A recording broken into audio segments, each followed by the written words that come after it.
నేను అనుకుంటాను ఇది సత్యం కొరకు శ్రమ కావచ్చు. నువ్వు ప్రభువును అంగీకరించినందుకు, ప్రభువును వెంబడిస్తున్నందుకు, సత్యం కోసం నిలబడినప్పుడు కొంత శ్రమ నీకు లోకంలో కలగచ్చు. నీ ఆఫీసులో అందరూ దారి తప్పి నువ్వు ఒక్కడే ప్రభు కోసం జీవించినప్పుడు కొంచెం శ్రమలు ఎదుర్కోవాల్సిన పరిస్థితి ఉంటుంది.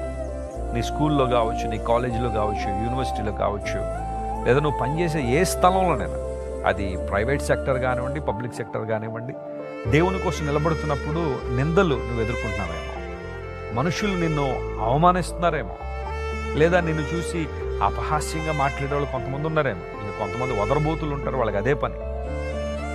అలాంటి వారిని చూసి నువ్వు కృంగిపోవాల్సిన అవసరం లేదు. నీవు పడుతున్న నింద ప్రభువుని గురించి కాబట్టి, నీవు ఎదుర్కొంటున్న అవమానం నీ రక్షకుడైన ప్రభువుని నిమిత్తం కాబట్టి అది నీకు ఆశీర్వాదకరంగా నువ్వు ఎంచుకోవాలి. Count it as a blessing.